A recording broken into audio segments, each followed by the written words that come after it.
पूर्णमिदं पूर्णात् पूर्णमुदच्यते पूर्णस्य पूर्णमादाय पूर्णमेवावशिष्यते। ॐ रामाय रामभद्राय रामचन्द्राय वेधसे रघुनाथाय नाथाय सीताया पतये नमः। श्री राम राम रघुनंदन राम राम, श्री राम राम भरताग्रज राम राम, श्री राम राम रणकर्कश राम राम, श्री राम राम शरणं भव राम राम। श्री रामचंद्र चरणौ मनसा स्मरामि, श्री रामचंद्र चरणौ वचसा गृणामि, श्री रामचंद्र चरणौ शिरसा नमामि, श्री रामचंद्र चरणौ शरणं प्रपद्ये। माता रामो मत्पिता रामचंद्रः, स्वामी रामो मत्सखा रामचंद्रः, सर्वस्वं मे रामचंद्रो दयालुर्, नान्यं जाने नैव जाने न जाने। दक्षिणे लक्ष्मणो यस्य, वामे च जनकात्मजा, पुरुतो मारुतिर्यस्य, तं वन्दे रघुनन्दनम्। लोकाभिरामं रणरङ्गधीरं, राजीवनेत्रं रघुवंशनाथं, कारुण्यरूपं करुणाकरन्तं श्रीरामचन्द्रं शरणं प्रपद्ये। मनोजवं मारुततुल्यवेगं, जितेन्द्रियं बुद्धिमतां वरिष्ठं, वातात्मजं वानरयूथमुख्यं, श्रीरामदूतं शरणं प्रपद्ये। कूजन्तं राम रामेति मधुरं मधुराक्षरम्, आरुह्य कविताशाखां वन्दे वाल्मीकिकोकिलम्। आपदामपहर्तारं दातारं सर्वसम्पदां, लोकाभिरामं श्रीरामं भूयो भूयो नमाम्यहम्। भर्जनं भवबीजानामर्जनं सुखसम्पदां, तर्जनं यमदूतानां राम रामेति गर्जनम्। रामो राजमणिः सदा विजयते, रामं रमेशं भजे। रामेणाभिहता निशाचरचमो, रामाय तस्मै नमः। रामान्नास्ति परायणं परतरं, रामस्य दासोऽस्म्यहम्। रामे चित्तलयः सदा भवतु मे, भो राम मामुद्धर। राम रामेति रामेति रमे रामे मनोरमे, सहस्रनाम तत्तुल्यं राम नाम वरानने। हा रघुनंदन प्राण प्रीते, तुम बिन जियत बहुत दिन बीते। जे दिन गए तुम्हि बिनु देखे, ते बिरंच जनि पारहि लेखे। कृपा बारिधर राम खरारी, पाहि पाहि प्रणतारतिहारी। अतुलित बल अतुलित प्रभुताई, मैं मति मंद जान नहीं पाई। निज कृत कर्म जनित फल पायो, अब प्रभु पाहि शरण तक आयो। असरन सरन बिरद संभारी, मोहि जनि तजहु भगत हितकारी। श्रवण सुजस सुनियायहु, प्रभु भंजन भवभीर। त्राहि त्राहि आरति हरन, सरन सुखद रघुबीर। कामी नारी प्यारी जिमि, लोभी प्रिय जिमि दाम। तिमि रघुनाथ निरंतर, प्रिय लागहु मोहि राम। राम राम राम। प्रभु की अहेतुक की कृपा का अनंत कोटि धन्यवाद, जिसके कारण हम एक बार फिर से इस सत्संग में उपस्थित हो पाए। आप सबके हृदय में बैठे हुए परमात्मा के श्री चरणों में मेरा कोटि कोटि नमन और आपका हार्दिक अभिनंदन। श्री रामचरितमानस परिक्रमा की इस यात्रा में, जैसा दीदी ने बहुत सुंदर समराइज करके बता दिया अयोध्या कांड का, आज हम अयोध्या कांड में प्रवेश करेंगे। ये जो नाम है, बाल कांड, अयोध्या कांड, अरण्य कांड, किष्किंधा कांड, सुंदर कांड, लंका कांड और उत्तर कांड, ये 7 कांड वास्तव में तुलसीदास जी ने नहीं रखे ये नाम। गोस्वामी तुलसीदास जी की रामचरितमानस में बस प्रथम सोपान, द्वितीय सोपान, तृतीय सोपान, इस तरह से अप टू सप्तम सोपान। और उन्होंने कहा भी है, एहि मह रुचिर सप्त सोपाना, रघुपति भगति केर पंथाना। राम की भक्ति के लिए ये 7 सोपान है। 7 सोपान को आप स्टेप्स भी कह सकते हैं, सीढ़ियां भी कह सकते हैं। सीढ़ियों के स्टेप्स जो होते हैं उनको सोपान कहते हैं। और बहुत अच्छा क्रम, मुझे बापूजी की बात, श्री आदरणीय मुरारी बापूजी की बात याद आती है। उन्होंने इनको कहा था कि ये हमें शरीर जीवी जीवन से लेके आत्मजीवी जीवन तक पहुंचाने के सोपान हैं। जैसे बाल कांड है, वो शरीर की कथाओं पे आधारित है, सारा केंद्रित है ना, जिसमें जैसे रावण के जन्म की कथा, पार्वती की कथा, है ना, पार्वती के जन्म की कथा, राम के जन्म की कथा, इस तरह से कुछ जन्म की कथाएं हैं, कुछ बाल लीलाएं हैं, कुछ इस प्रकार के प्रसंग हैं जो शरीर से संबंधित ज्यादा है। दूसरा सोपान आएगा, ये मन जीवी जीवन की कथा है। ये मन की ऊहा पोह कैसे होती है, मन के अंदर कोई सीरियल या वीडियो देखोगे तो उसको पहले से वो तो डाउनलोड हो जाता है। राम, सीमा जी अपना आप वो कर लीजिए म्यूट, थैंक यू।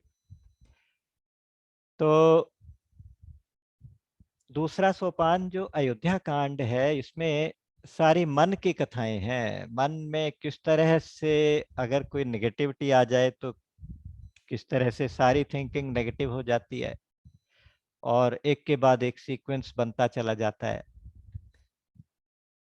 मन के ऊपर संग का क्या क्या प्रभाव पड़ता है, अगर सुसंग मिल जाए तो क्या हो, कुसंग मिल जाए तो क्या हो।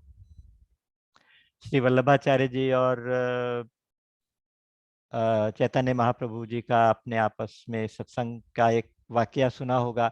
उनका सत्संग हुआ तो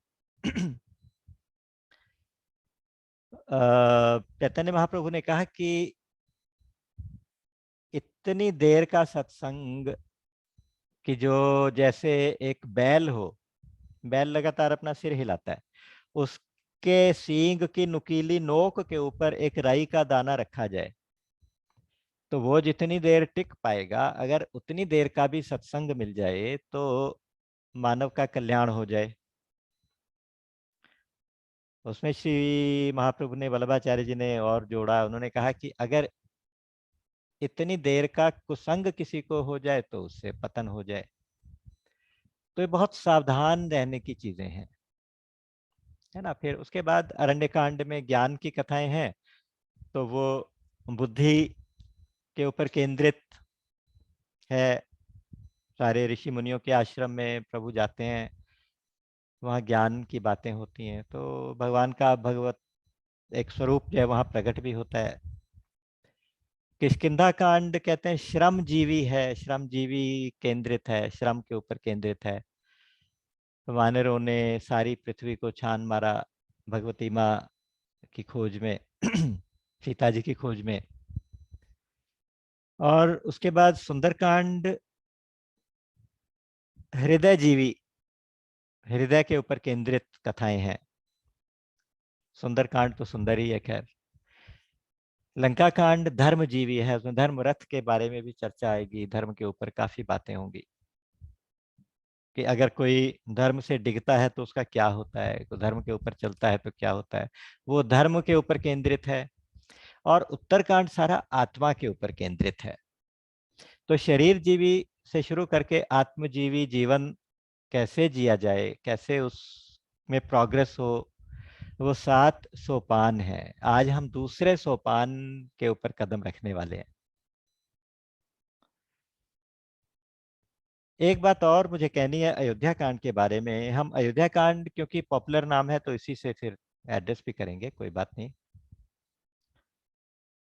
ये इसके बारे में एक चीज और है कि इसमें मुख्य रूप से एक संत का चरित्र है, भगवत चरित्र भी है ना।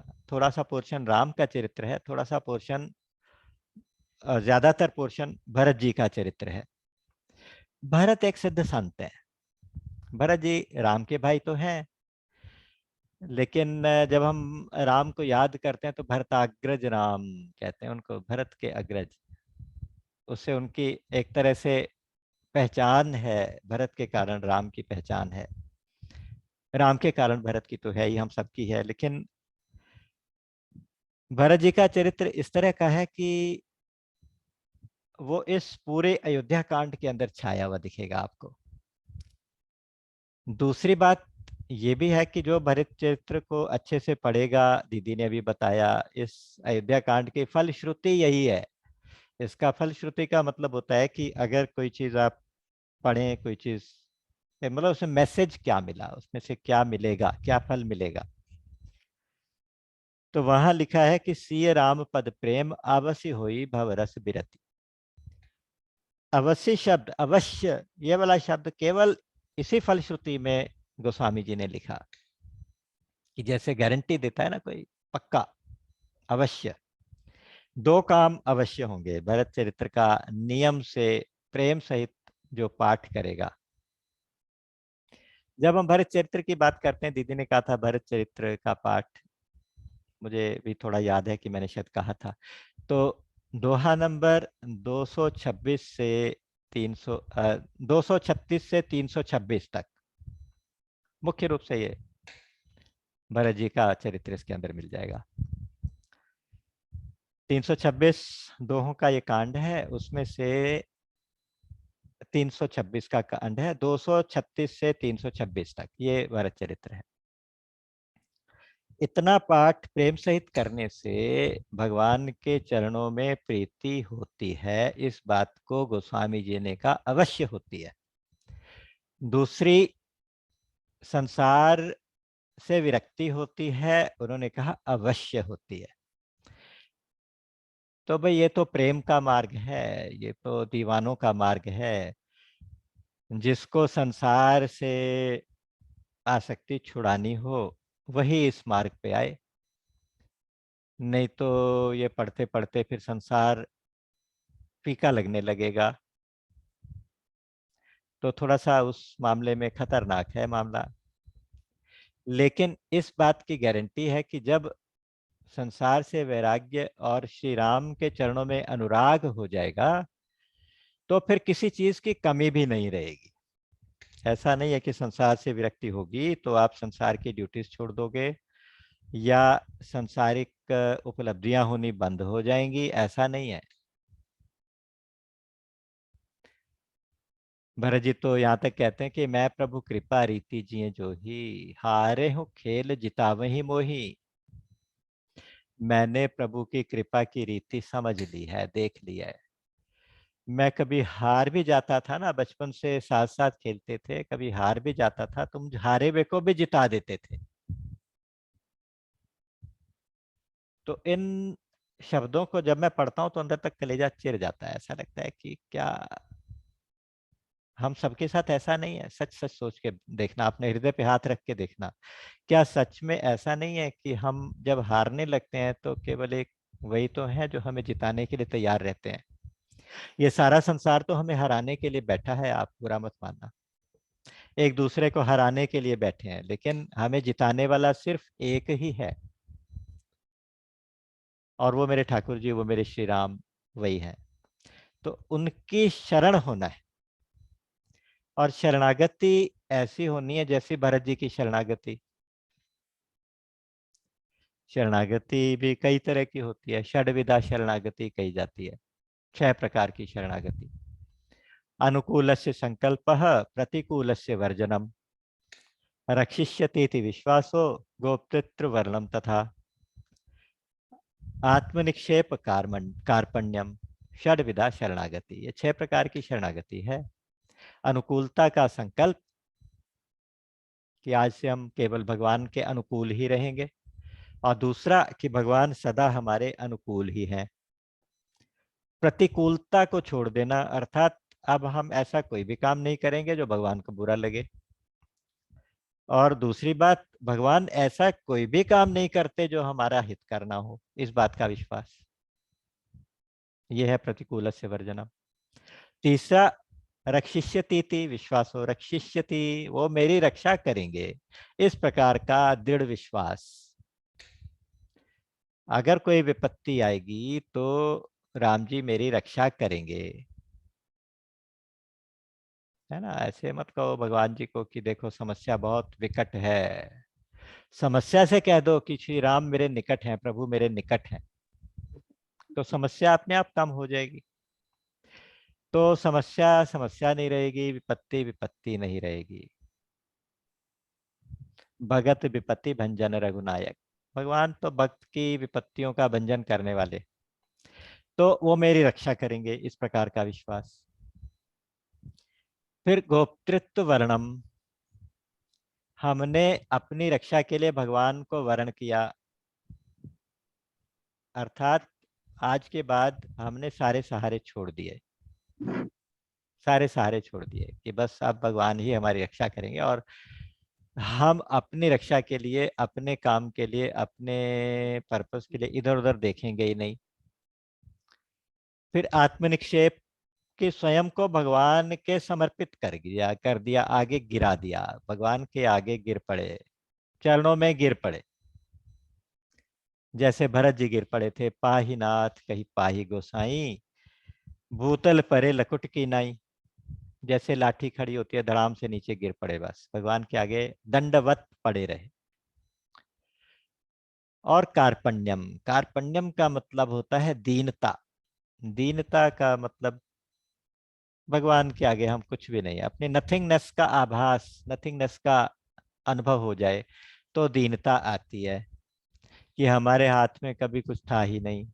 इस बात का जब रियलाइजेशन होता है तो दीनता आती है। और वो दीनता फिर गोस्वामी तुलसीदास जी की दीनता आप देखिए। गोस्वामी तुलसीदास जी, आपको याद होगा एक शुरू में एक प्रसंग आया था कि श्री रामचरितमानस एक सरोवर की तरह से है, मान सरोवर है ये।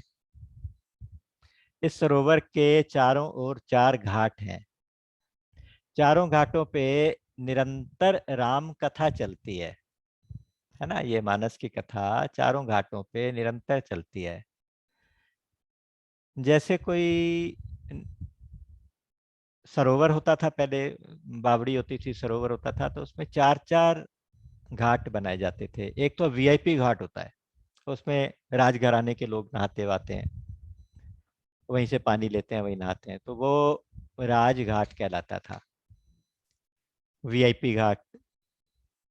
यहाँ का जो वीआईपी घाट है, वो उस घाट के ऊपर बैठ के भगवान शंकर जगत जननी माँ पार्वती को राम कथा सुना रहे हैं। दूसरा होता था जनरल घाट, साधारण घाट, जन साधारण के लिए, पब्लिक पब्लिक घाट। उसमें वो कर्म घाट है, जो ये वीआईपी घाट था ज्ञान घाट है, और जो दूसरा सबके लिए है वो कर्म घाट है, कर्म कांड का घाट है। वहाँ याज्ञवल्क जी अपना भारद्वाज जी को कथा सुनाते हैं।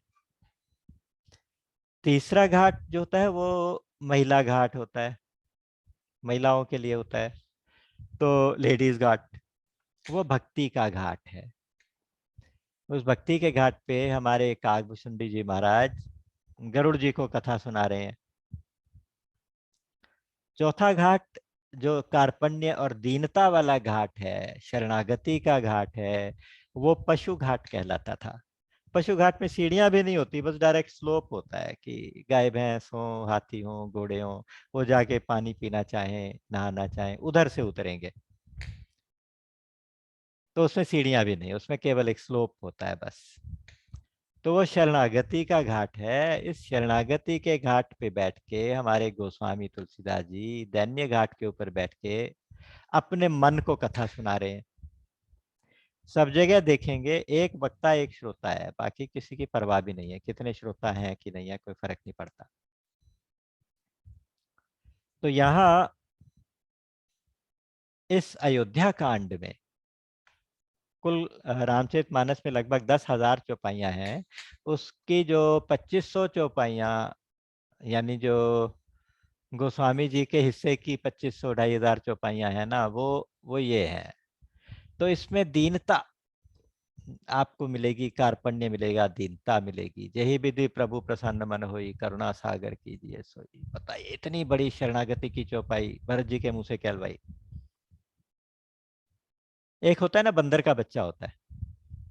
बंदर का छोटा सा बच्चा अपनी माँ के पेट से चिपक जाता है, दोनों हाथ दोनों पैरों से उसको ऐसे पकड़ लेता है। और उसके बाद वो बंदरिया जो है जगह जगह जंप मारती है, कूदती फांदती है, एक पेड़ से दूसरे पेड़ पर, एक डाली से दूसरी डाली पर, और वो बच्चा गिरता नहीं। ये एक शरणागति है ना, ये बंदर वाली शरणागति।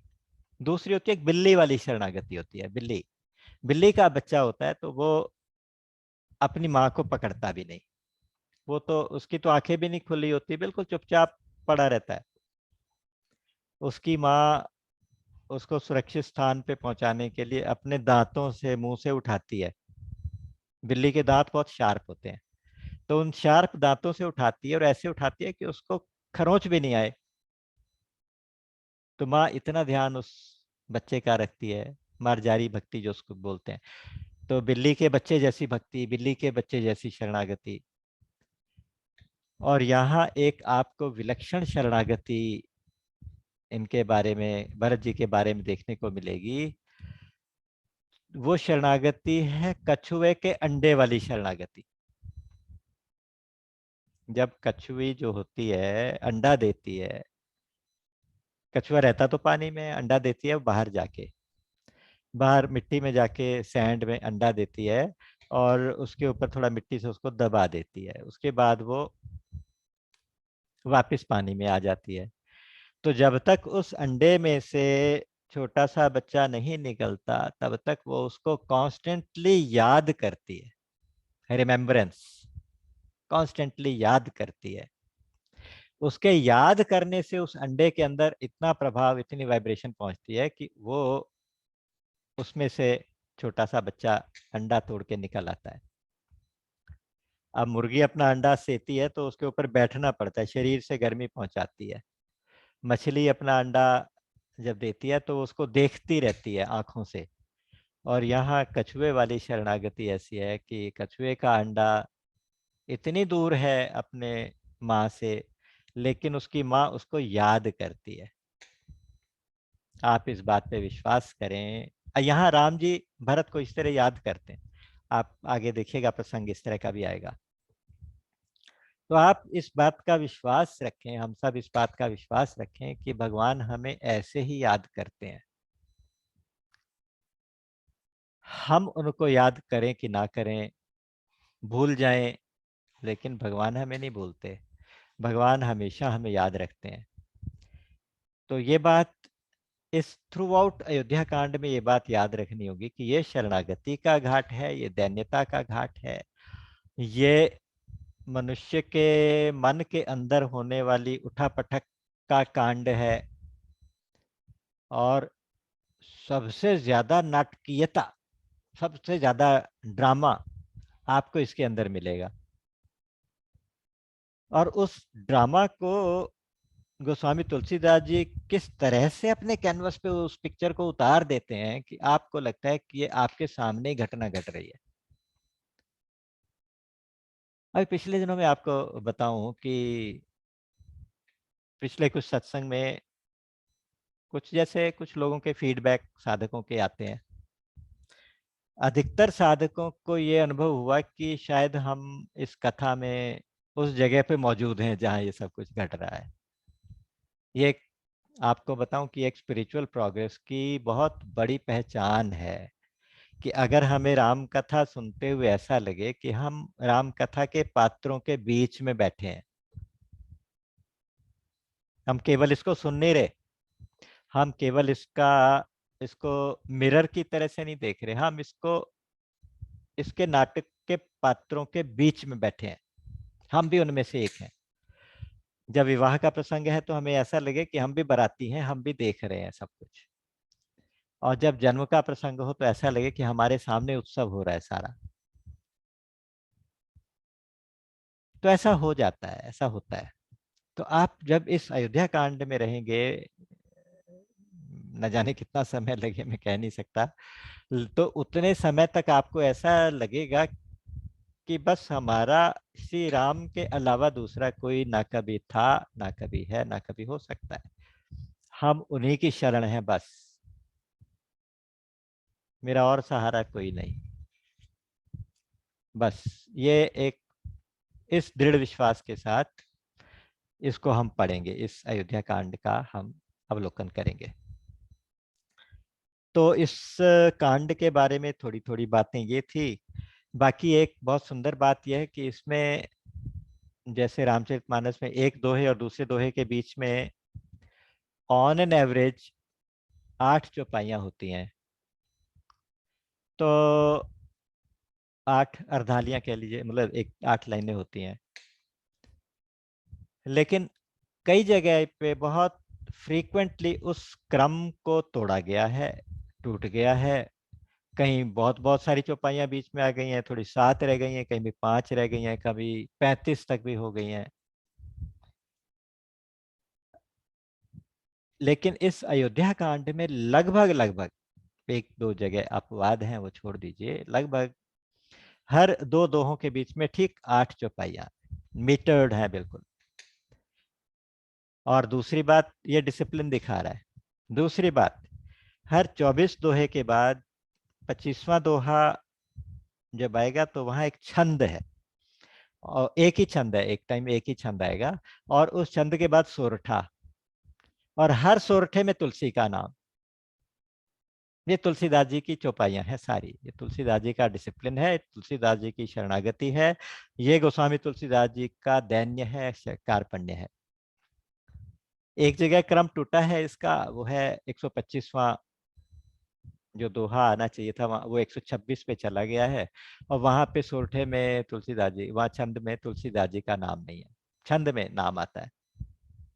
तो हर छंद में तुलसी जी का नाम, जैसे हर चीज में तुलसी का भोग लगा। लेकिन लोग कहते हैं कि साहब कलयुग में जो वाल्मीकि थे वो तुलसी हो गए थे, तो इसलिए वो, क्योंकि वाल्मीकि जी के मुख से कहलाया गया, कहा गया छंद है, तो इसलिए वहां पे उन्होंने तुलसी का नाम अपना नहीं रखा। एनीवे जो भी था, तो लगभग ये वाला क्रम फॉलो किया जाएगा। हर दोहों के बीच में 8 चौपाइयां, 24 के बाद 25वां छंद, फिर सोरठा, हर छंद में तुलसी जी का नाम। तो ये देखिएगा, बड़ी चमत्कारिक से चीजें हैं। एक चीज और इस अयोध्या कांड की खासियत रहेगी कि इसके अंदर जितनी उपमा और जितना रूपक अलंकार इस अयोध्या कांड में प्रयोग किया गया, मेरे विचार से और किसी भी कांड में इतना नहीं प्रयोग किया। इतने रूपक बनाए, इतना ज्यादा पूरी रामचरितमानस में है, लेकिन इसके अंदर खास तौर से लोकोक्तियां, मुहावरे, उपमा और रूपक सबसे ज्यादा है। किसी भी बात को सीधा कहने के बजाय रूपक बना के कह देंगे। तो जैसे देखिएगा, अभी स्टार्ट करें तो स्टार्टिंग से ही शुरू हो जाएगा। तो इस चमत्कारिक अयोध्या कांड में आज हम प्रवेश करेंगे। द्वितीय सोपान है हमारी भक्ति की तरफ, और भगवान के चरणों में प्रीति की तरफ, और परम विश्राम की तरफ, जो हमारी ये परिक्रमा यात्रा है। अल्टीमेटली हमने परम विश्राम में जाना है ना। परम विश्राम के बाद संसार से कोई मतलब ना रहे, केवल राम से मतलब रह जाए, तो उस अवस्था तक पहुंचना है। उस अवस्था तक पहुंचने के लिए ये दूसरा स्टेप है, 7 में से सेकंड, 2 of 7 जैसे लिखते हैं। तो हर अयोध्या, हर कांड से पहले एक मंगलाचरण है, तो यहाँ पे भी मंगलाचरण है, वहां से स्टार्ट करते हैं। ओम यस्यांके च विभाति भूधर सुता देवापगा मस्तके भाले बाल विधुर्गले च गरलम यस्योरसि व्यालराट सोयं भूति विभूषणः सुरवरः सर्वाधिपः सर्वदा शर्वः सर्वगतः शिवः शशिनिभः श्रीशंकरः पातु माम्। पहला श्लोक भगवान शंकर की उपासना कर रहा है, भगवान शंकर की वंदना है। यस्यांके च विभाति भूधर सुता, जिनके अंक में, अंक का मतलब गोद भी होता है, अंक का मतलब साइड भी होता है, तो इसलिए कई जगह इसको वामांके च विभाति भूधर सुता भी लिखा गया, कई कई प्रतियों में ये भी लिखा गया है वामांके, वाम भाग में। अगर गोद में भी माने तो भी ठीक है। तो भूधर सुता मतलब माँ उमा जो है, उमा पार्वती जो है, वो भगवान शंकर के वामांग में या वामांक में विराजमान है। और गंगा नदी देवापगा, गंगा नदी जो देवों की नदी है, वो सिर के ऊपर विराजमान, जटाओं में विराजमान गंगा। भाल पे द्वितीया का चंद्रमा, बाल विधु लिखा, बाल विधु मतलब बाल चंद्र, बाल चंद्र मतलब अमावस्या के बाद जब बढ़ना शुरू होता है तो द्वितीया पे जो चंद्रमा होता है इस तरह से शार्प, तो वो चंद्रमा है। और गरलम, कंठ में उनके नीलकंठ महादेव हैं, तो नीलकंठ उनका गरल यहाँ पे है। गरल मतलब विष। भगवान शंकर ने को जब हलाहल विष पीने को कहा गया था, तो उन्होंने विष को अंदर भी नहीं लिया, अंदर जाएगा तो जलन करेगा, और बाहर भी नहीं उगला, क्योंकि बाहर जाएगा तो दूसरों को जलाएगा, ना वो मुझे जलाए ना किसी और को जलाए। तो उस गरल को अपने विष में रखने वाले भगवान शिव। यस्योरसी व्यालराट, जिसके हृदय पर व्यालराट, जो बड़े जो शेष नाग, जो नागों के राजा, वो उनके गले के ऊपर विराजमान। सोयम भूति विभूषण, भूति कहते हैं विभूति को, जो भस्म होती है, शमशान की भस्म उनके शरीर के ऊपर शोभित हो रही है। और वो देवों के देव हैं, सुरवर हैं, यानी सारे देवों में सबसे बड़े श्रेष्ठ, और सर्वाधिप हैं, सबके मालिक हैं, सबके स्वामी हैं, सर्वदा हमेशा के लिए। इस आधे श्लोक में भगवान के जो जो आश्रित हैं उनके बारे में बताया गया, बाकी आधे में भगवान शिव के बारे में बताया गया। तो भगवान शिव के क्या क्या क्या भूति विभूषण है, यानी भस्म लगी है उससे शोभित है, सुरवर है, सर्वाधिप है, और शर्वः, शर्वः का मतलब जिनको, जिनके जिम्मे पृथ्वी का संहार करना, पृथ्वी का जो रचनात्मक संहार है वो करते हैं भगवान, तो इसलिए शर्व कहलाते हैं। सर्वगत हैं, सर्वव्यापक हैं। शशिनिभ है, शशिनिभ का मतलब चंद्रमा जैसे चमकदार, चंद्रमा जैसी चांदनी जैसी शीतलता, उनके जैसा गौर वर्ण। और शशिनिभा भी हो गया। फिर कहा शिव, शिव का मतलब होता है कल्याणकारी। श्री शंकर पातुमा, वो श्री शंकर मेरी रक्षा करें। यहाँ पे श्री शंकर भी बहुत सुंदर शब्द है। देखिए हमें क्या चाहिए, हमें संसारिक ऐश्वर्य भी चाहिए, श्री चाहिए, और शांति भी चाहिए, मन की शांति भी चाहिए। तो श्री करह और शंकरः, इन दोनों को मिला के बनता है श्री शंकरः। श्री भी भगवान शंकर से मिलेगी, शम भी भगवान शंकर से मिलेगा। तो भगवान शंकर के नाम की माला तो जरूर करनी चाहिए, बल्कि मैंने तो संतों से ऐसा सुना है कि अपनी जो आप माला जो भी करते हैं उससे पहले एक एक माला शंकर के नाम की करनी चाहिए, शंकर शंकर शंकर, एक ये करनी चाहिए। तो वो भगवान शंकर की उपासना का ये श्लोक है। और मजेदार बात यह है कि कितना सुंदर स्वरूप दिखाया है। ये भगवान शंकर का जो स्वरूप है ना, समता का परिचायक है। इसमें इतनी ज्यादा एक्सेप्टेंस और इतनी ज्यादा समता। एक्सेप्टेंस तो ऐसी है कि विष मिला उसको भी पी गए, ना किसी बाहर वाले को कष्ट दिया, ना आपने अंदर कष्ट पहुंचाया। और कोई भी आ गया उसको शरण देते हैं भगवान शिव। ऐसी कथा आती है कि एक बार जो राहु था वो चंद्रमा के पीछे भागा और चंद्रमा जाके भगवान शंकर की जटाओं में छुप गया। तो जब राहु ने भगवान शंकर के पास जाके कहा कि भाई मुझे तो शंकर मेरा ग्रास है, आपने ऐसा क्यों उसको बचाया, तो बोले कि नहीं, वो अब मेरे शरणागत है, उसको तो आप कुछ नहीं कह सकते, लेकिन आप अगर मेरी शरण में आने चाहो तो आप भी आ जाओ। तो उनके जो मुंड माल है वो राहु था। उसको देख के फिर चंद्रमा का जो अमृत का स्राव हुआ उससे वो कई सारे मुंड बन गए। तो इस प्रकार की कथाएं भी आती हैं। तो कहने का मतलब है कि वहाँ एक्सेप्टेंस है, वहाँ एक समता है, विचलित ना होने का भाव है। देखिए भगवान के पास क्या क्या है, भगवान का परिवार, अगर भगवान शिव का परिवार देखें, इतनी विषमताएं। आप अगर सोचें कि हमारे जीवन में उसमें से एक फ्रैक्शन भी आ जाए तो हम विचलित हो जाते हैं, परेशान हो जाते हैं। लेकिन भगवान शंकर के परिवार में देखिए क्या क्या है। उनका वाहन है बैल, उनकी सवारी बैल, और माँ पार्वती की सवारी शेर। अब शेर और बैल का तो आपस में दोस्ती तो नहीं हो सकती, लेकिन वहां दोस्ती है ना।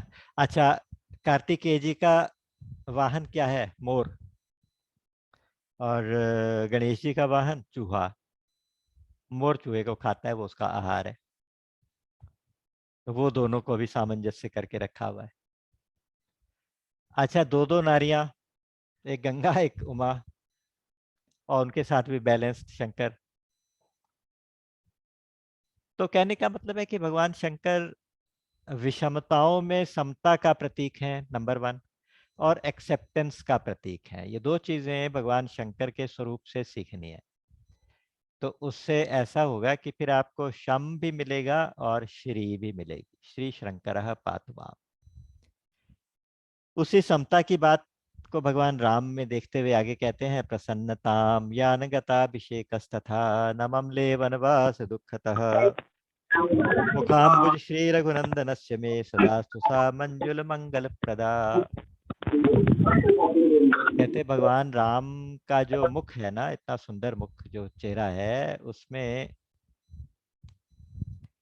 न तो बहुत ज्यादा प्रसन्नता कभी दिखाई देगी, एक मंद सी मुस्कान दिखाई देगी बस।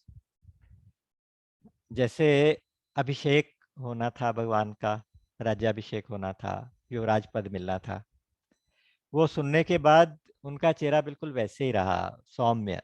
उसके बाद भी उसमें कोई बहुत जोर जोर से ठहाके लगा के हंस नहीं रहे, सेलिब्रेट करने वाला ही वो बात, ऐसी कुछ नहीं। और अगले ही दिन, एक दिन शाम को खुद अपने मुंह से उनको राज्य के लिए कहा, अगले दिन कह दिया कि अब तुम वनवास चले जाओ।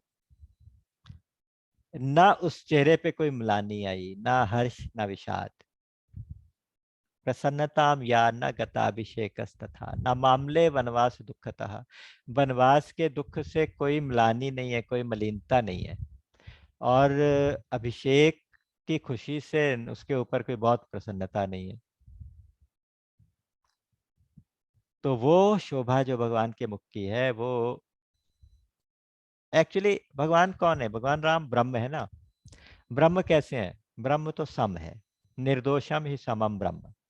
भगवान ने खुद कहा, समोहम सर्वभूतेषु न मे द्वेषोस्ति न प्रियः। मुझे कोई बुरा नहीं लगता, कोई भला नहीं लगता, सारे मेरे लिए सम है।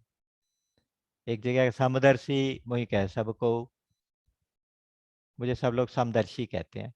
और इसीलिए भगवान को समदर्शी ही अच्छे लगते हैं। है ना, सम रहने वाले ही अच्छे लगते हैं।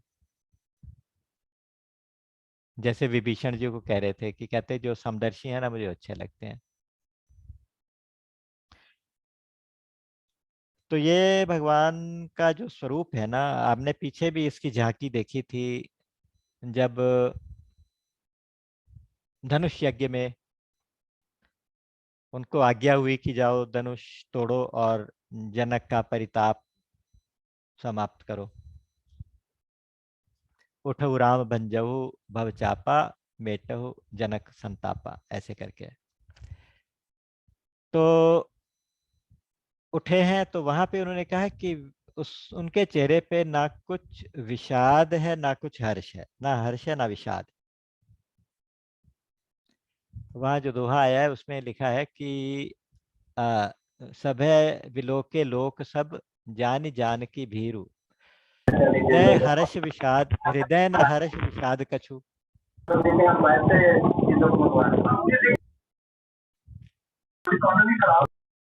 वहां पर जब परशुराम जी आए हैं, ये तब का प्रसंग है। बोले श्री रघुवीर, हृदय में उनके कोई हर्ष विषाद नहीं है। सब लोग डरे हुए हैं, जो कुछ हो रहा है, परशुराम जी धमकियां दे रहे हैं, लेकिन उनके हृदय में कोई हर्ष नहीं, कोई विषाद नहीं।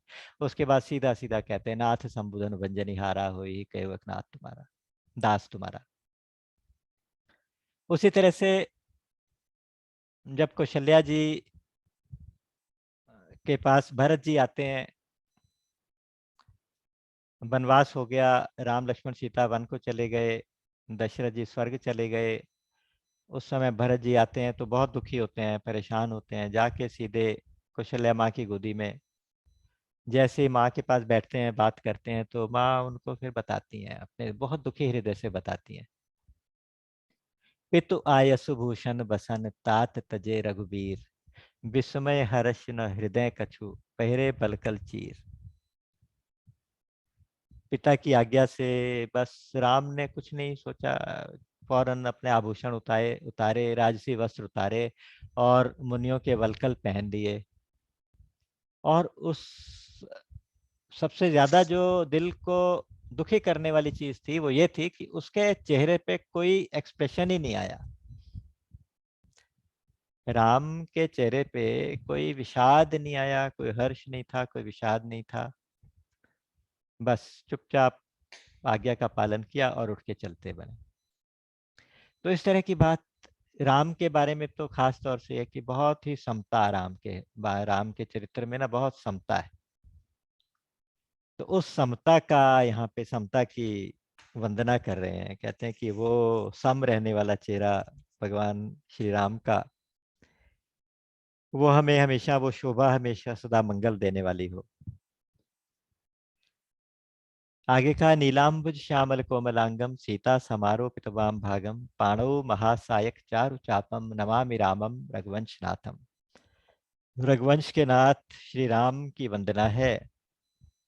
नील कमल की तरह उनकी आभा है, श्यामल चेहरा है, कोमल अंग है, उनके वाम भाग में सीता जी विराजमान हैं और हाथ में तीर है, कंधे पर धनुष है। धनुष और बाण को देख के एक भक्त एक दिन रोने लगा। तो किसी ने कहा कि ये क्या, आप राम के दर्शन करके रोने क्यों लगते हो? तो बोला कि मैं ये देखता हूं कि भगवान के पास सीधे टेढ़े सबका, सबको शरण देते हैं, सीधे लोगों की भी शरण देते हैं, टेढ़े लोगों की भी शरण देते हैं। तो ये इस करुणा को देख के मुझे रोना आ गया।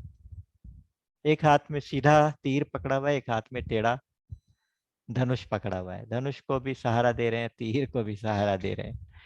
तो भगवान राम तो शरण में गए हुए को फिर छोड़ते नहीं, कभी भी नहीं छोड़ते। तो यहाँ एक दोहे से शुरू हुआ है, श्री गुरु चरण सरोज रज निजमन मुकुर सुधारी, बरनऊ रघुबर बिमल जसु जो दायक फलचारी। अपने गुरु के चरणों की रज लेकर उससे अपने हृदय रूपी दर्पण को साफ किया। उसके बाद रघुवर के विशद यश का वर्णन करने लगे गोस्वामी जी। आपको याद ही है, सबको पता है कि ये दोहा हनुमान चालीसा में भी सबसे पहले आया है और यहाँ अयोध्या कांड का पहला दोहा है। यहाँ रघुवर विशद यश, रघुवर किसको कहते हैं? जो रघुकुल के श्रेष्ठ हो उनको रघुवर बोलेंगे। तो ये रघुवर विशद यश राम का निर्मल चरित्र है या भरत जी का निर्मल चरित्र है? भरत जी का भी निर्मल चरित्र है, भरत भी रघुवर है, रघुवंशियों में श्रेष्ठ है। या हनुमान जी का चरित्र है, क्योंकि आपने जो हनुमान चालीसा में भी यही दोहा लिखा। तो ये तीनों के लिए बात सत्य होती है। जो हनुमान जी हैं वो रघुवंशी कैसे हो गए? तो कहते हैं कि तुम मम प्रिय भरतहि सम भाई। उन्होंने घोषणा कर दी थी कि आज से ये मेरा जो हनुमान है, आज से ये मेरा सेवक नहीं है, दोस्त नहीं है, ये मेरा भाई है। तो उसको जब राम ने भाई बना लिया तो उस दिन से वो भी रघुवंशी हो गए। तो वो उन रघुवंशी हनुमान जी का भी चरित्र हो सकता है। और भरत जी का चरित्र तो गजब है, मतलब क्या कहा जाए। जितने प्रमाण पत्र है, मैं इसको प्रमाण पत्र कहता हूँ, शब्द थोड़ा सा ठीक नहीं है लेकिन फिर भी समझने के लिए है कि जितने प्रमाण पत्र भरत जी को मिले शायद ही किसी को मिले हो। भगवान राम ने खुद क्या कहा? भगवान राम ने कहा, लखन तुम्हार सपथ पितुआना, सुचि सुबंधु नहीं भरत समाना। जब भरत जी चित्रकूट पहुंचे, चतुरंगिणी सेना साथ में थी, तो देख के एक बार लक्ष्मण जी के मन में ये आया कि ये पता नहीं भरत के मन में क्या है, ये सेना लेके हमारे ऊपर क्या आक्रमण करने तो नहीं आ रहा। वो थोड़े उग्र हो गए थे। तो वहां राम जी ने कहा था कि हे लखन, ऐसा नहीं है। लखन तुम्हार शपथ और पितुआना, दो दो शपथ एक साथ खाई भगवान राम ने भरत को प्रमाणित करने के लिए। हे लक्ष्मण जी, मुझे तुम्हारी सौगंध, मुझे अपने पिताजी की सौगंध। इतना पवित्र, इतना प्रेमी और इतना अच्छा भाई पूरे लोकों में, कहीं 14 लोकों में हो ही नहीं सकता। सुचि सुबंधु नहीं भरत समाना, इतना सुंदर बंधु और कोई भरत के समान हो ही नहीं सकता। और स्वयं ब्रह्मा जी ने उनको प्रमाण पत्र दिया। ब्रह्मा जी क्या कहते हैं? भरित सरिस को राम सनेही, जग जपु राम, राम जप जेही। भरत के समान राम को प्यार करने वाला और कोई हो ही नहीं सकता। कौन हो सकता है? कोई भी नहीं हो सकता। कैसे? क्या प्रमाण है? कहते हैं, अरे देखो, क्योंकि जब राम जी खाली बैठते थे ना, भरत को बहुत याद करते थे।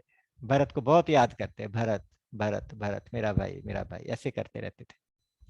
और भरत क्या, राम राम राम राम करते रहते।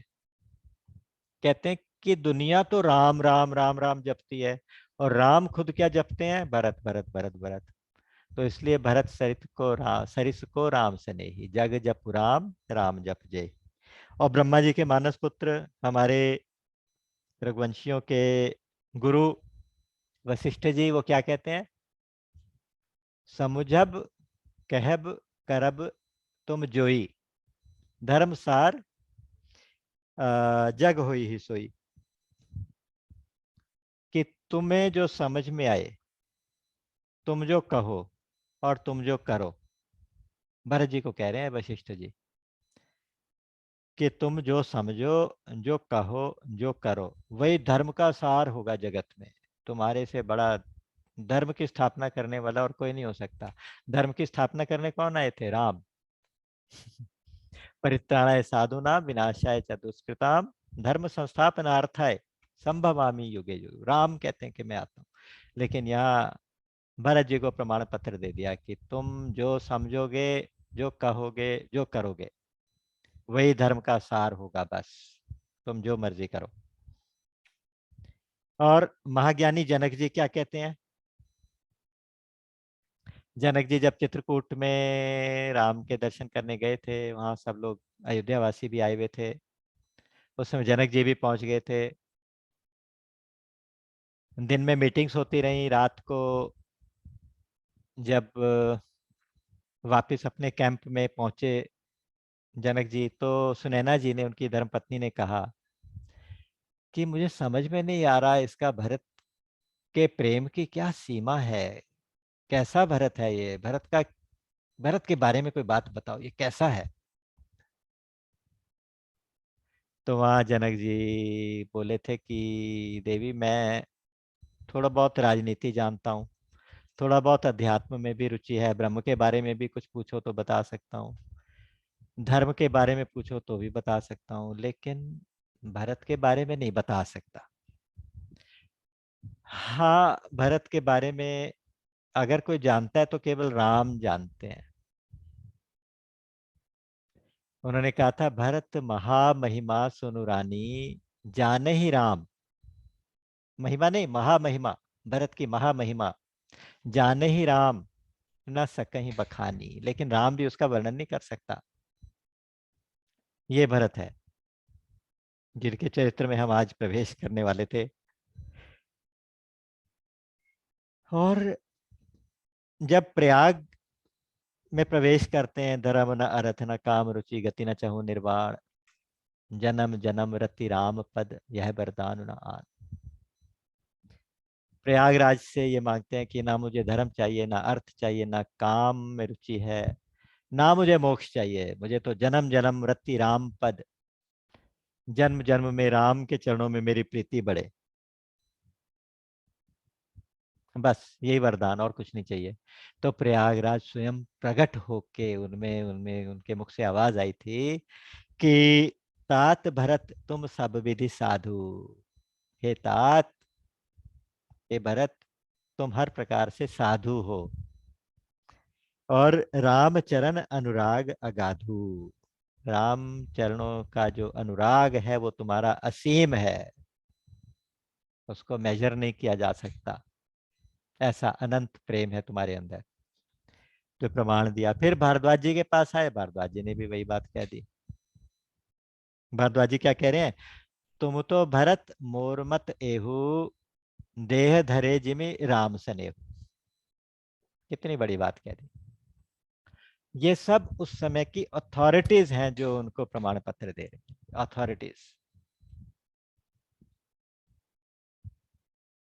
वो कहते हैं कि मेरा मत ये है कि तुम तो राम का जो प्रेम है ना, राम का स्नेह, राम का प्रेम, अगर वो शरीर धारण करके आ गया तो वही तुम हो। तुम प्रेम की मूर्ति हो बस। और यहां तक कह दिया कि अब तो हम, मतलब प्रेम की दीक्षा अगर किसी को लेनी हो तो भरत जी से लेनी है। राम खुद नहीं दीक्षा देते भक्ति की, वो अपने भक्तों से दिलाते हैं। तो उन्होंने कहा कि राम जो है भक्ति की दीक्षा अब आपसे दिलाएंगे।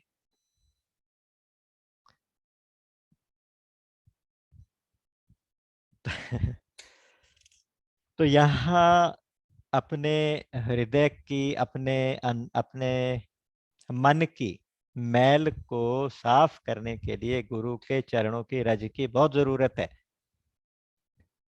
अगर उससे मन को साफ करके नहीं पढ़ेंगे तो ये जो आगे आने वाले प्रसंग हैं इनमें कहीं ना कोई कंफ्यूजन हो जाएगा। कभी भरत के बारे में, कभी कैकेयी के बारे में, कभी राम के बारे में।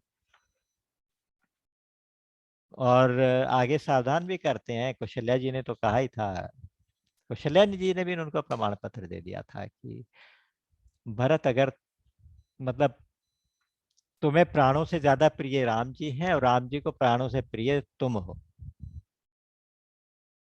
राम प्राण होते प्यारे, तुम्हें राम प्राण होते प्यारे, तुम्हें राम प्राण से भी प्यारे, और तुम राम के प्राणों से भी प्यारे हो। और अगर कोई तुम्हारे बारे में मन में कोई दोष दृष्टि लाएगा तो उसके जन्म जन्मांतर के सुकृत नष्ट हो जाएंगे। अगर भरत के बारे में कोई सोचेगा कि वो शायद भरत इस षड्यंत्र में शामिल हो, इस तरह की कोई बात सोचेगा, तो उसको बहुत बड़ा पातक, बहुत बड़ा पाप लगेगा।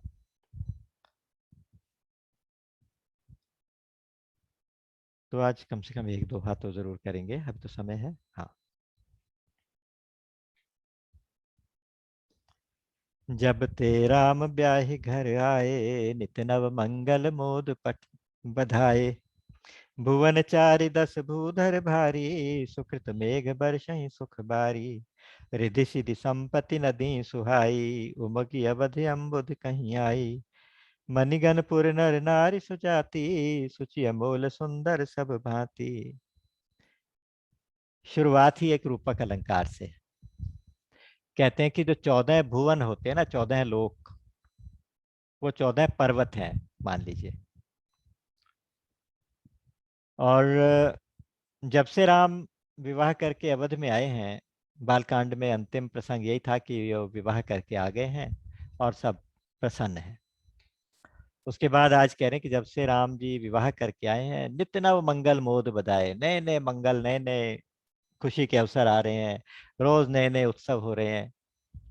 तो अयोध्या में इस तरह का माहौल है, उत्सव का माहौल अभी तक खत्म नहीं हो रहा वहां पे। भुवन चारिदस भूधर भारी, सुकृत मेघ बरसहि नभ बारी। 14 भुवन हैं, जैसे भूलोक है, भू भुवः स्वः महा जनः तपः सत्यम। 7 लोक ऊपर हैं और 7 नीचे हैं। जैसे अतल, वितल, सुतल, तलातल, महातल, रसातल और पाताल। तो ये 7 लोक नीचे, 7 ऊपर। ये 14 लोक 14 प्रकार के पर्वत हैं ऐसा मान लो। और जो अयोध्या वासियों के और जनक जी के जो सुकृत हैं, जो पुण्य हैं, वो बादल हैं और वो सुख की वर्षा कर रहे हैं। उन पहाड़ों के ऊपर वर्षा हो रही है, पहाड़ों से फिर नदियां निकल रही हैं। क्या नदियां? रिद्धि सिद्धि नदियां बन गई हैं। वो रिद्धि सिद्धि नदियां हैं और आज अयोध्या समुद्र बन गया। वो सारी रिद्धि सिद्धियां, रिद्धियां सिद्धियां सारी की सारी, सारी हर प्रकार के सुख लेकर अयोध्या में प्रवेश कर रही हैं, अयोध्या में आ गई हैं।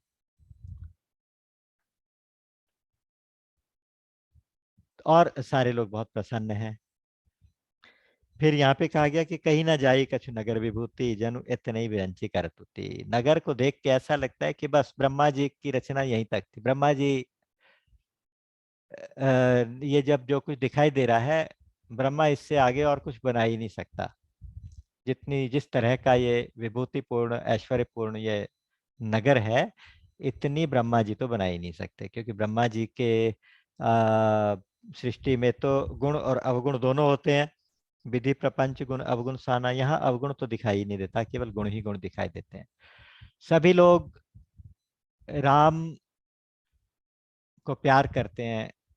सब लोगों को लगता है कि राम जल्दी से युवराज बने, जल्दी से राम राजा बने।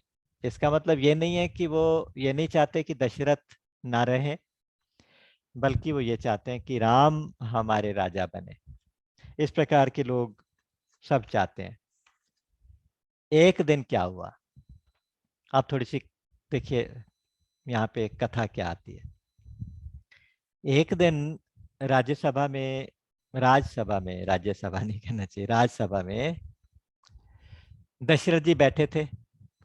और जब दशरथ जी बैठते थे तो उनके अधीन जितने भी राजा महाराजा वो भी हाजिरी लगाने आते थे, वो भी सब बैठे थे। और लोग राम की तारीफ करते रहते हैं, तो तारीफ सुन सुन के वो सब खुश होते रहते हैं। और इतना वैभव, इतना प्रभाव, इतनी शक्ति दशरथ जी की है। ये वो दशरथ हैं जो जब इंद्र को कोई समस्या होती है तो वो दशरथ जी की मदद मांगते हैं। इंद्र जब अपने असुरों से हारने लगते हैं उनकी सेना, तो दशरथ जी उनकी मदद के लिए जाते हैं। और जब दशरथ जी इंद्र से मिलने जाते हैं तो अपना आधा सिंहासन वो बैठने के लिए इनको अपने साथ बिठाते हैं, आधा सिंहासन देते हैं। अचानक उनको किसी ने इशारे से कहा कि आपका मुकुट थोड़ा सा टेढ़ा हो गया, लेफ्ट साइड को झुक गया। मुकुट का झुकना ऐसा माना जाता था कि इस बात का शगुन होता है, इस बात का संकेत होता है कि भाई अब इसको, मुकुट को किसी और के सिर पे जाना चाहिए। तो उन्होंने खैर कोई बात नहीं, उसको स्वाभाविक रूप से अपने हाथ में दर्पण मंगाया, किसी से सेवक को भेज के दर्पण बुलाया और वो मिरर देख के उसको ठीक करने लगे। जैसे ठीक करने के लिए एक साइड से देखा तो उनको कान के पास, यहाँ कनपट्टी के जो बाल होते हैं उसमें एक सफेद बाल दिखाई दे गया। श्रवण समीप भयसित केसा, मनहु जरठपन अस उपदेशा। उन्हें लगा कि ये जो बुढ़ापा आना शुरू हो गया ना, ये जो बुढ़ापा है, अब इस समय जनक जी जो जो दशरथ जी की आयु लगभग 60,000 वर्ष की थी। तो उस समय उम्र ऐसी होती थी, लेकिन अब उन्हें लगा कि अब बुढ़ापा आना शुरू हो गया, ये तो बुढ़ापा मुझे कान में कुछ कह के जा रहा है। कह के ये जा रहा है कि भाई तुम अब ये मुकुट जो है किसी योग्य व्यक्ति को दो, और वो योग्य राम से ज्यादा योग्य तो कोई हो ही नहीं सकता, तो मुझे अब राम को युवराज पद दे देना चाहिए। उनके मन में ये भाव आ गया अपना मुकुट ठीक करते करते। लेकिन वो चुप रहे, बोले कुछ नहीं। जब कहते हैं एक दिन सुदिन सुअवसर पाकर, यानी एक उन्होंने देखा कि अब किसी से पूछा होगा, हो सकता है भविष्य देखा होगा, तो उन्होंने कहा कि अब मौका है, अब मैं गुरुजी से बात करके इस बात की परमिशन ले लूं। अच्छा, एक ना वाल्मीकि रामायण में बहुत मजेदार प्रसंग आता है यहाँ पर। वो कहते हैं कि दशरथ जी ने राम को बुलाया और राम को कहा कि भाई बेटा राम, मुझे ना कुछ समय से कुछ अपशकुन हो रहे हैं और बुरे सपने भी आ रहे हैं। कभी ऐसा लगता है वज्रपात हो रहा है, कभी बिजलियां गिरती दिखाई देती हैं, कभी मेटियोर्स दिखाई देते हैं, उल्कापात होते दिखाई देते हैं। और दूसरी बात यह है कि अभी मेरा जो हॉरोस्कोप है उसमें मेरे जन्म नक्षत्र में मंगल राहु आ गए हैं। कहा कि मेरे नक्षत्र में मंगल सूर्य और राहु तीनों आ गए एक साथ। तो इसका फल या तो यह कि शरीर जाएगा, नहीं तो मेरा मस्तिष्क थोड़ा विक्षिप्त हो जाएगा, बेचैन हो जाएगा। इससे पहले कि मेरे सोचने समझने की शक्ति में कुछ फर्क पड़े, तुम युवराज पद संभाल लो, वहां ऐसे कहा। और यहाँ ऐसे कहा कि अब मन में सोच लिया, उन्होंने सोचा कि एक दिन गुरु के पास जाऊंगा, तो एक मौका देख के गुरु जी के पास गए, वशिष्ठ जी के पास। उनको जाके कहा कि पहले तो तारीफ की, गुरु जी का प्रणाम किया और कहा कि जो कुछ है मेरे पास सब कुछ, सारे सुख सब सुविधाएं सब कुछ है, इतने अच्छे बच्चे हैं, और राम खास तौर से अब इस योग्य हो गए हैं कि वो राज्य संभालें। हमारे जितने शत्रु हैं, जितने मित्र हैं और जितने उदासीन लोग भी हैं, निष्पक्ष लोग भी, सभी लोग राम को सभी चाहते हैं।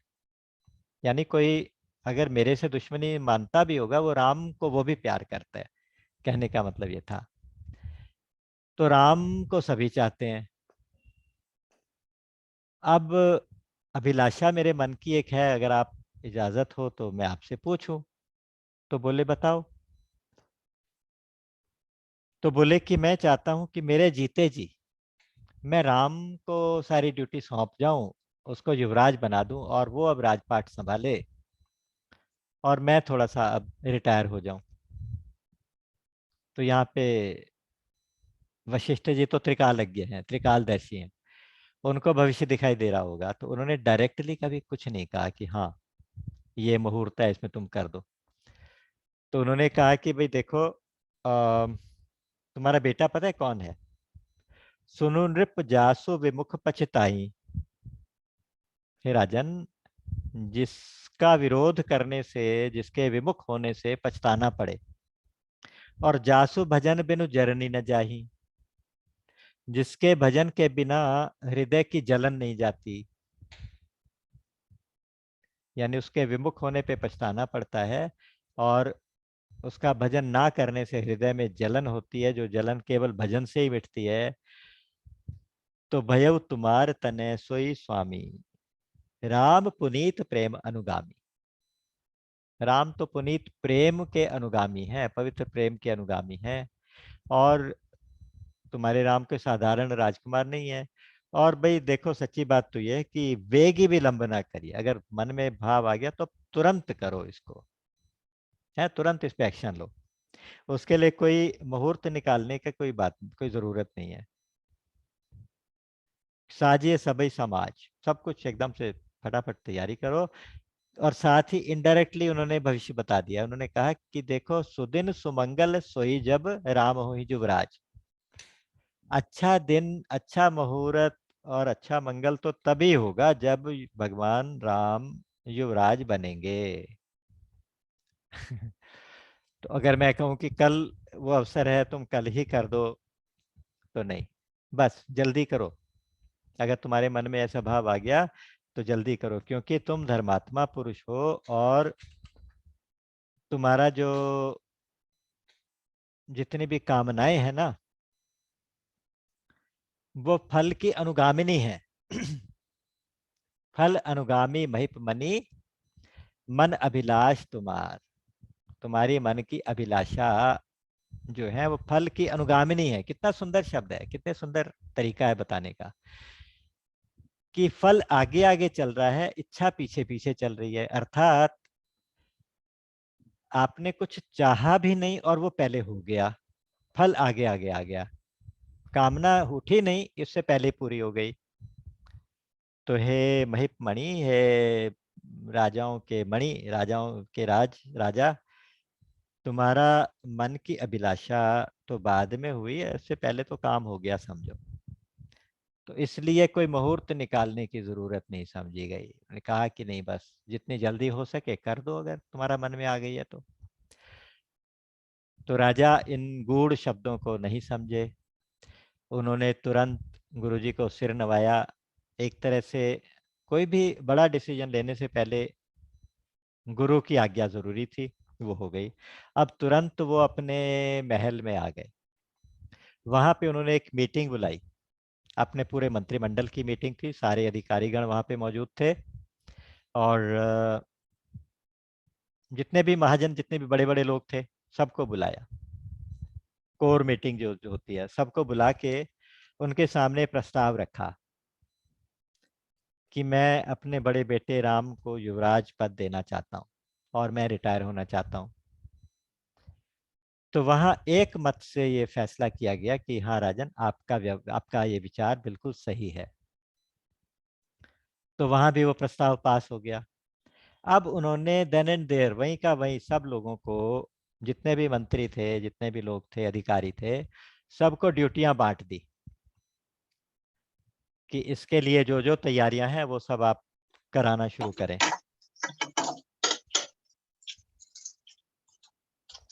उसके लिए आप तैयारियां कराना शुरू करें। किसी को कहा गया कि तुम औषधियां, मूल पत्र, सब तीर्थों के जल, चंवर, मृग चर्म, वस्त्र, आभूषण, ये सारी चीजें इकट्ठी करनी होती हैं उसके जो फंक्शन, मेन फंक्शन के लिए। एक किसी की ड्यूटी लगाई गई, तुम मंडप बनवाओ, एक बहुत सुंदर सा, ऐसे ऐसे सजावट कराओ। तीसरे को कहा गया कि सारी नगर की सजावट का जिम्मा तुम्हारा हो गया, पूरे नगर में सजावट कर दो। और सड़कों के ऊपर केले के पेड़ लगा दिए, आम के पेड़, ट्रांसप्लांट जो आजकल हम करते हैं, बड़े बड़े एडल्ट पेड़, जो बड़े बड़े पेड़, वो ट्रांसप्लांट कर दिए सड़कों के किनारे, जो जो मंगलमय वृक्ष थे। तो उस समय भी इतनी एग्रीकल्चर और ये हमारी एग्रीकल्चरल साइंसेज इतनी एडवांस रही होंगी जरूर। सुपारी के, आम के, केले के वृक्ष लगा दिए गए, सजावट हो गई, मंडप सज गए, चंदोवे लग गए, तोरण लग गए, द्वार बन गए जगह जगह, और खूब लाइटिंग हो गई। धीरे धीरे करके ये बात सारे नगर में फैल गई कि राम युवराज होंगे। तो लोग तो अपने घरों से बाहर निकल के ढोल बजा रहे हैं, नाच रहे हैं। और सब कुछ ये इतना जल्दी जल्दी हो गया कि जैसे यहाँ से ऑर्डर बाद में हुआ, पहले काम हो गया, ऐसे हो रहा था कि जो ऑर्डर दिया तो हो गया, फिर ऑर्डर दिया फिर हो गया। ऐसा करते करते अभी सुबह ही फैसला हुआ था और शाम तक सारी तैयारियां हो गई। इधर क्या हो रहा है कि सीता जी और राम जी अपने महल में हैं, उनको शुभ शकुन होने शुरू हो गए। दाहिनी आंख फड़क रही है, दाहिना अंग फड़क रहा है, इस तरह के शकुन हो रहे हैं। तो राम कहते हैं कि क्या बात है, इतने शगुन हो रहे हैं तो इसका मतलब कोई प्यारा मिलेगा जरूर, मेरा भरत आज वापिस आ रहा होगा। क्योंकि भरत जी ननिहाल गए हुए थे, पीछे जब फैसला हुआ है तो भरत जी ननिहाल गए, अपने नानी के घर गए हुए हैं छुट्टियां मनाने। और भरत जी को राम जी ऐसे याद करते हैं, दिन रात ऐसे याद करते हैं जैसे कछुए अपने अंडे को याद करते हैं। यहाँ पे कमठ अंड की नाई, वो वाला उदाहरण यहाँ पे दिया। इस तरह से भरत जी को याद करते रहते हैं। और आज जब शुभ शकुन हो रहे हैं तो उनको बाकी कोई बात नहीं लगती, लगती है कि हाँ आज भरत मिलेगा जरूर, आज भरत आ रहा होगा, मेरा प्यारा भरत आने वाला होगा। भरत सरिस प्रिय को जग माही, यही सगुन फल दूसर नाही। उनका कि ये जो शगुन है ना, इसका मतलब कोई प्रियजन से मुलाकात होगी। अब भरत जैसा प्रिय और कौन हो सकता है, बस यही शगुन है इसका, इसके यही फल हो सकता है और दूसरा फल नहीं हो सकता, और कहीं उनका विचार ही नहीं जा रहा। इसके बाद जब राजा वापस आए हैं, अभी वापस भी नहीं आए, अभी उससे पहले रनिवास में खबर हो गई है। सारी रानियां प्रसन्न हुई, वहां भी नाच गाना शुरू हो गया। सब अपना सज धज के, जो स्त्रियां थी, नारियां थी, बहुत सुंदर वाणी में गीत गा रही हैं और मंगल गीत गा रही हैं, दीप जला रहे हैं। वहां पे जगह जगह पे कलश, सोने के कलश सजा दिए, उनके ऊपर आम के पत्ते लगा के, तो बड़ा सुंदर सुंदर कलश सजा दिए। तो वहां भी, महलों में भी ये सब तैयारियां होनी शुरू हो गई, खुशियां मनानी शुरू हो गई। और धीरे धीरे दरबार में तो कमाल हो गया। दरबार में इतने लोगों का आना जाना शुरू हो गया, तांता लग गया। कोई काम करने वाले थे, कोई बधाई देने वाले थे, कोई केवल दर्शन करने वाले। बस एक आ रहा है, एक बाहर जा रहा है। इधर लक्ष्मण लक्ष्मण जी को पता चला तो दौड़ते दौड़ते वो सीधे राम के पास पहुंच गए, राम को चरणों में गिर पड़े। राम ने कहा क्या बात हुई? बोले कि कल आपको युवराज बनाया जा रहा है, और मुझे अभी अभी खबर मिली है। तो लक्ष्मण से खबर सुन के भगवान राम के चेहरे पे कोई बहुत ज्यादा प्रसन्नता नहीं दिखाई देती, क्योंकि दुख से कोई उनके चेहरे पे कोई मलिनता नहीं आती। अब दशरथ जी ने वशिष्ठ जी को बुलाया, गुरु जी को, और गुरु जी से प्रार्थना की कि आप राम को फॉर्मल सूचना दे दें। आजकल तो ईमेल से हो जाती है, फोन से हो जाती है ना। जब मंत्रिमंडल बन रहे होते हैं तो पता चलता है सब लोग अपने अपने फोन के पास वेट कर रहे हैं कि हमें बुलावा आएगा। जैसे ही बुलावा आता है तो वहाँ शोर शराबा शुरू हो जाता है। यहाँ सूचना देनी थी तो गुरुजी को कहा गया, एक मर्यादा की बात है कि आप राम को सूचना दे दो, और कल इतने बजे का अभिषेक है, उसके लिए आज रात को संयम के साथ जप करना है, व्रत करना है, जो जो कुछ पूजा करनी है वो सारी चीजें आप उसको बता दो। वशिष्ठ जी जैसे ही राम के महल के, राम धाम लिखा है वहां पे, राम जी के महल के बाहर पहुंचे तो दौड़ के राम जी ने उनको द्वार के ऊपर स्वागत किया, चरणों में गिरे और चरण प्रक्षालन किया, अंदर लेके आए, षोडशोपचार से पूजा की है उनकी। राम जी ने गुरु जी की षोडश उपचार जो होते हैं ना, तो 16 तरह से पूजा करके अच्छे प्रकार से फिर कहा कि सेवक सदन स्वामी आगमनु, मंगल मूल अमंगल दमनु। सेवक के घर में स्वामी आ गए तो सारे अमंगल दूर हो गए, और ये मंगल का मूल है, ये तो आप मेरे घर पधारे। लेकिन वो तो ठीक है, लेकिन स्वामी आप मुझे आज्ञा करते, मैं आपके पास स्वयं आता, आपने क्यों तकलीफ की? राम का शील ऐसा है, राम का स्वभाव ऐसा है। तो वो विनय कर रहे हैं बहुत। उनको ऐसा बुरा लग रहा है कि गुरुजी ने खुद तकलीफ की, मेरे पास आए किसी काम के लिए, तो मुझे बुला लिया होता। तो वशिष्ठ जी उनकी तारीफ कर रहे हैं, कि कहते हैं कि बेटा तुम वाकई जितना सुना तुम उससे भी ज्यादा हो, तुम रघुवंश का भूषण हो। तो कल तुम्हारे पिता ने तुम्हें युवराज पद देने की का निश्चय किया है। आज तुमने ऐसे ऐसे नियमों का पालन करना है, बस मैं तुम्हें ये बताने आया था। ऐसा कह के चले गए। अब राम जी विचार कर रहे हैं, राम जी विचार ये कर रहे हैं कि हम चार भाई, हमारे एज में ज्यादा फर्क भी नहीं, इकट्ठे हमारा मुंडन हुआ, इकट्ठे हमारा यज्ञोपवीत हुआ, इकट्ठे हमारा विवाह भी इकट्ठे एक ही मंडप में एक ही जगह हुआ, सब कुछ साथ साथ हुआ। लेकिन युवराज पद केवल एक को, ये तो गलत बात है, ये तो ठीक नहीं है। ये रघुवंश का जो ये परंपरा है ना, ये कुछ राम जी को पसंद नहीं आई, कहती हैं ये ठीक नहीं है। और यहाँ पे गोस्वामी जी लिखते हैं कि प्रभु सप्रेम पचितानी सुहाई, हरऊ भगत मन के कुटिलाई। भगवान के पवित्र मन का ये पछताना है, ये अफसोस करना कि ऐसा क्यों हो रहा है कि केवल बड़े को ही राज्याभिषेक करेंगे, हम तो चार भाई एक जैसे ही हैं, फिर एक ही का क्यों। इस तरह से जो सोच रहे हैं ना, ये पछताना भक्त के मन की कुटिलता का हरण करता है। भक्त के मन की कुटिलता, ये शब्द समझ में नहीं आए, मैं काफी सोचता रहा कि ये क्या मतलब।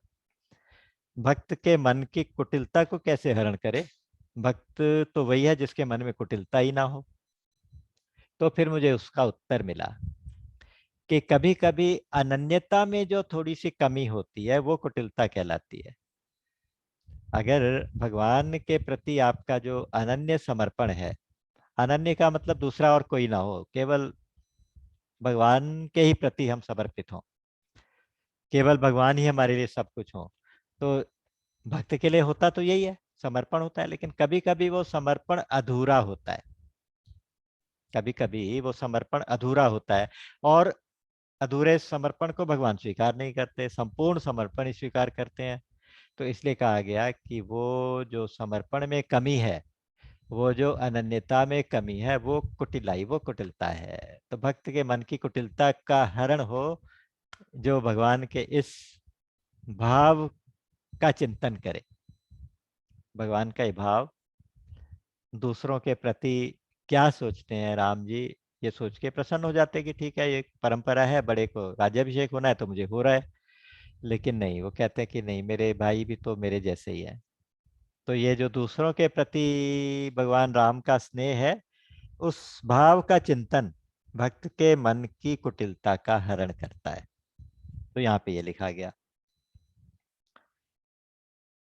मैंने बताया था लक्ष्मण जी आ गए, लक्ष्मण जी ने बधाई दी है, और यहाँ लक्ष्मण जी ने चार्ज ले लिया। उन्होंने खूब बैंड बाजे बुलवा लिए, ढोल बजा बजा लिए, तुरहियां बज रही हैं, शहनाइयां बज रही हैं, और खूब उत्सव मन रहा है वहां पे, पूरे नगर में आनंद। सब चाहते हैं कि जल्दी से जल्दी बस ये घड़ी आ जाए। और सबके मन में एक कसक जरूर है, एक भाव जरूर है, वो सब लोग कह रहे हैं कि काश आज भरत भी आ जाते, कितना अच्छा लगता। भरत कितने खुश होते, अगर भरत भी होते तो कितने खुश होते। तो सब लोग यही सोच रहे हैं, लेकिन बस सब कुछ इतना जल्दी जल्दी में हो गया, क्योंकि गुरुजी ने भविष्य देख लिया था। उन्होंने कहा था कि इसमें देर तो करो ही मत, बस वही मुहूर्त अच्छा है, वही दिन अच्छा है, वही सुमंगल है जिस दिन राम युवराज होंगे। अब पता नहीं होंगे कि नहीं होंगे, जब भी होंगे वही दिन अच्छा होगा। तो उसके आदेश के अनुसार, उस भाव के अनुसार सारी तैयारियां एक ही दिन में सारी सारी हो गई। जब ये सब तैयारियां भी हो गई, सब कुछ हो गया, तो अध्यात्म रामायण में एक प्रसंग आया है, वहां पे वो लिखते हैं कि यहाँ पे ब्रह्मा जी ने नारद जी को भेजा राम के पास। उनको कहा, गुप्त मीटिंग हुई है उनकी, सबसे नजर छिपा के नारद जी सीधे ही राम जी के कक्ष में प्रकट हुए। नारद जी को ये सिद्धि है कि वो कहीं से भी चाहे चुटकी बजाते डिसअपियर हो जाए, चुटकी बजाते अपीयर हो जाए। डिसएपरेशन एपरेशन जो होता है, तो वहाँ एपरेट हो गए, वो वहाँ प्रकट हो गए, और राम जी से बोले कि मैं ब्रह्मा जी का संदेश लाया हूँ। क्या संदेश है? बोले कि देखो, यहाँ पे आपके राज्याभिषेक की तैयारी हो रही है, और आपका जो भूभार हरण का जो अवतार का जो एक फंक्शन है, जो कर्तव्य है, उसकी लीला तो अब शुरू होनी चाहिए। कि अब देर मत करो, अगर तुम राज्य में फंस गए तो फिर आगे का क्या होगा? राक्षसों का संहार कैसे होगा? पृथ्वी का भार हरण कैसे होगा? तो राम ने वहां पे मुस्कुरा के जवाब दिया है, उन्होंने कहा है कि कोई चिंता मत करो, ब्रह्मा जी से कहना कि मैं कल सुबह ही वन को चला जाऊंगा। तो ये सब कुछ होता रहा है भगवान की मर्जी से ही, सब कुछ हो रहा है राम की मर्जी से। आप उसमें सरस्वती को दोष दें, उसमें आप मंथरा को दोष दें, उसमें आप कैकेयी को दोष दें, लेकिन ये सब चल रहा है भगवान की मर्जी से। और वो सारे जितने कैरेक्टर्स हैं ना, मंथरा है, कैकेयी है या दूसरे लोग हैं, वो सब हमारे मन के अंदर ही चलते हैं। हमारे मन में ही मंथरा होती है, हमारे मन में ही कैकेयी होती हैं, हमारे मन के भावों में नेगेटिविटी होती है, पॉजिटिविटी होती है, वो सब कुछ मन में ही चलता है। तो मन की कथा यहाँ से शुरू होगी। बहुत सुंदर प्रसंग है कि देवता लोग, अच्छा, गोस्वामी जी जो है ना, आप देखिए जगह जगह देवताओं को बहुत कोसते हैं, उन्हें अच्छे नहीं लगते। उन्हें लगता है कि देव तो हमेशा, देवता लोग स्वार्थी होते हैं या दूसरे को कष्ट पहुंचा के भी अपना काम निकालना चाहते हैं। यहाँ पे भी उन्होंने कहा कि ऊंच निवास नीच करतूती, देख ही न सकें पराई विभूति। देवता कैसे हैं? रहते तो ऊपर है, निवास तो बहुत ऊंचा है, लेकिन उनकी करतूत बहुत नीची होती है। क्योंकि सब देवताओं ने मिलके अब सरस्वती जी से प्रार्थना की है कि भाई अब राम को युवराज मत होने दो, युवराज अगर बन गए, अगर इनको राज्य मिल गया तो फिर हमारा काम कौन करेगा, हमारा काम कौन करेगा। तो इस प्रकार वो सरस्वती को कह रहे कि कुछ करो भाई, किसी की बुद्धि को फेरो, अपना माया जाल डालो। तो सरस्वती पछता रही है, कहती है कि नहीं, अयोध्या में मैं कुछ भी नहीं विघ्न कर सकती, कुछ भी नहीं कर सकती। यहाँ पे एक भी व्यक्ति ऐसा तो नहीं है जो मुझे राम का विरोधी दिखाई दे। एक भी व्यक्ति, एक भी प्राणी राम का विरोधी है ही नहीं। और अगर मैं कुछ करूं, विघ्न डालूं, तो इन भोले भाले राम प्रेमी अयोध्या वासियों को कष्ट पहुंचाऊं, मैं ऐसा नहीं कर सकती। तो फिर उनको फिर देवता लोग समझा रहे हैं कि नहीं नहीं, ये परोपकार का काम है, तुम ऐसा करो, तुम ऐसा करो। तो बहुत समझाया, तो सरस्वती घूमते घूमते घूमते पूरी अयोध्या में घूमी है, उनको कोई मिला नहीं। फिर लास्ट में लिखते हैं कि एक मिली, नाम मंथरा मंदमती, चेरी कैकई केरी।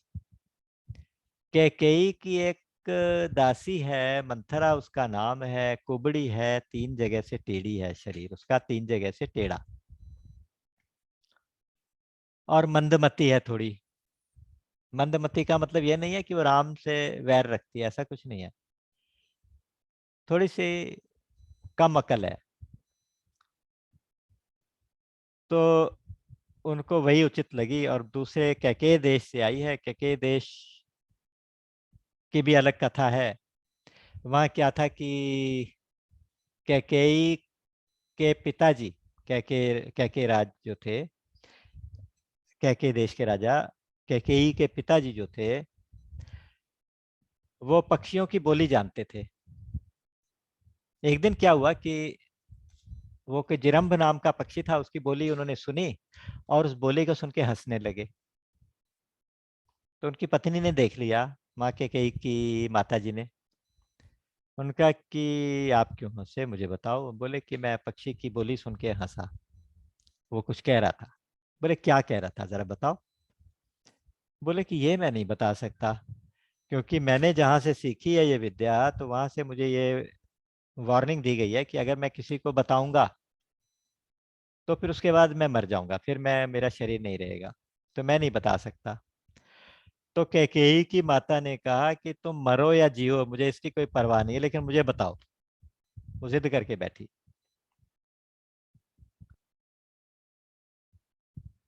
तो ऐसी माँ की बेटी है कैकेयी। अल्टीमेटली उन्होंने नहीं बताया और कैकेयी की माता का त्याग किया, ऐसी कथा आती। तो ऐसी माँ की बेटी कैकेयी, कैकेयी के साथ वो दहेज में कैकेयी देश से आई है, तो ये वहां की दासी है। तो इसलिए इसी की बुद्धि को सरस्वती माता ने घुमा दिया। और हुआ क्या कि, अच्छा है क्या वो मंथरा, मंथरा है कौन, मंथरा की भी एक कथा है। कहते हैं कि जो प्रहलाद का बेटा विरोचन, ये प्रहलाद तो परम भक्त थे, 8 बड़े भक्तों में, सबसे बड़े भक्तों में, जो प्रातस्मरणीय भक्तों में उनकी, उनका नाम आता है, पहला नाम आता है।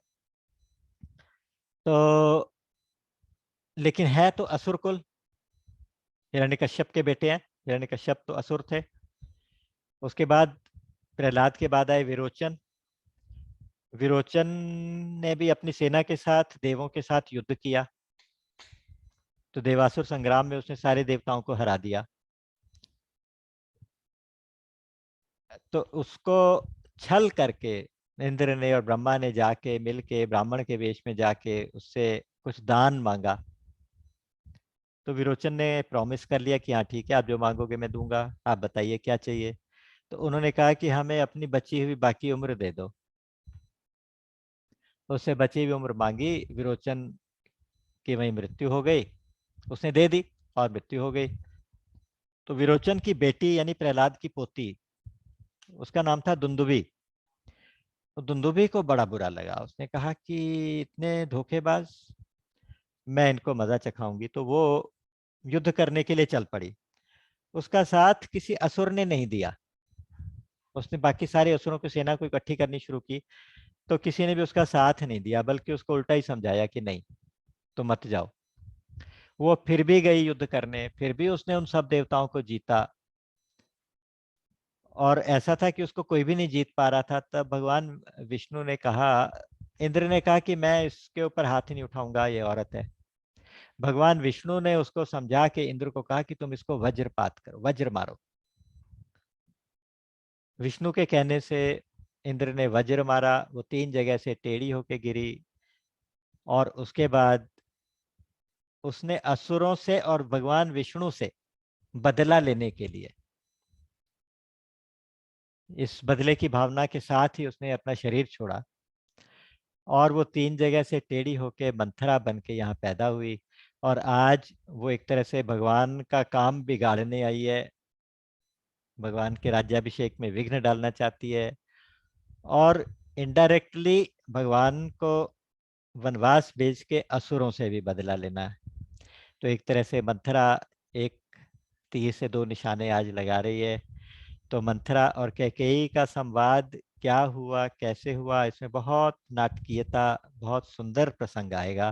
तो इसको बीच में नहीं छोड़ना चाहूंगा, तो इसलिए मैं चाहूंगा कि इसको हम अगली बार से स्टार्ट करें। और फिर कैसे होता है राजघरानों में, क्या क्या होता है इसमें, राजनीति भी है, धर्म भी है, और अध्यात्म भी है, बहुत सारी बातें साथ साथ चलेंगी। तो इस अयोध्या कांड का हम मजा लेते लेते फिर अगले सेशन से फिर इसी परिक्रमा पे निकलेंगे। तो आज यहीं पे विराम दे देंगे। राम अमित गुण सागर, थाह कि पावहि कोई, संतन सन जस किछु सुनेऊ, तुम ही सुनायऊ सोई। बोलिए सच्चिदानंद भगवान की जय। राम।